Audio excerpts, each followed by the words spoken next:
போர்ட்டலுக்கு நீங்கள் என்ட்ரி போடுறீங்கன்னா, இப்போ டைரெக்டாக அந்த பெனிஃபிஷியரிஸ் இருக்காங்களம்மா, அந்த பெனிஃபிஷியரிஸில் தொட்டுட்டு இப்போது 6 months to 2 yearsல உள்ள ஒருத்தவங்க வராங்கன்னா, ஸோ அதை நீங்கள் டைரெக்டாக இதில் இப்படி ப்ரெஸ் பண்ணிக்கோங்க.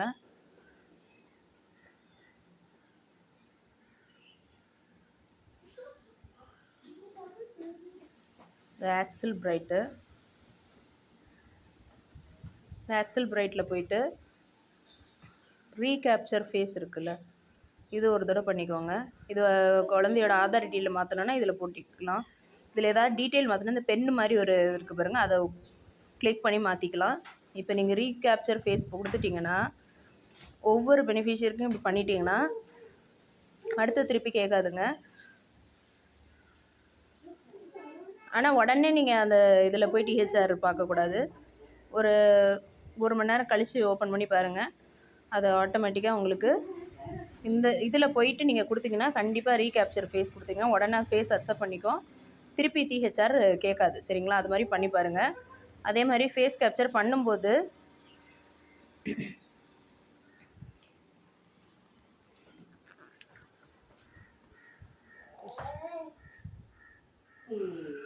ஸ்ட்ரைட்டாக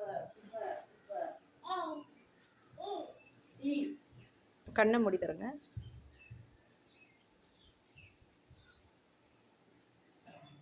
பார்த்தீங்களா, நீங்கள் கரெக்டாக கொடுத்தா என்ட்ரி ஆகிடுமா. ஸோ இதை ஒரு வீடியோவாக எடுத்து கூட வச்சுக்கோங்க. ஆனால் வந்து இது மாதிரி கேட்டால் ஒரு தடவை தான் கேட்குன்ற மாதிரி சொல்கிறாங்க. ஒரு தடவை செக் பண்ணி பாருங்கள்.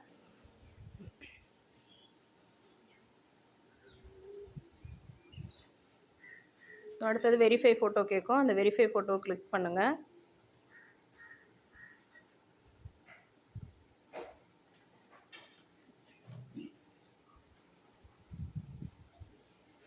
ஸோ உங்களுக்கு தெரியுது, ஆதாரில் இருக்கிறதோட இது அவங்க கொஞ்சம் டிஃப்ரெண்ட்டாக இருக்காங்க. என்னாலும் வந்து அதை அக்செப்ட் பண்ணிக்கும்.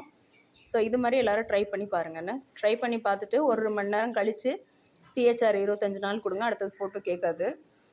ஸோ இது மாதிரி எல்லா டீச்சர்ஸுமே என்ட்ரி போட்டு பாருங்கண்ணே. இது வந்து அத்தனை பேருக்குமே பெனிஃபிஷரிஸில் உள்ள எல்லாருக்குமே நம்ம அந்த இதை போய் நீங்கள் என்ட்ரி போடணும். சரிங்களா? எல்லா பெனிஃபிஷரிக்கும் நீங்கள் என்ட்ரி போடுங்க. 3 வயசு உள்ள அத்தனை பேருக்குமே அதை போட்டு முடிச்சிருங்க. தேங்க்யூங்க.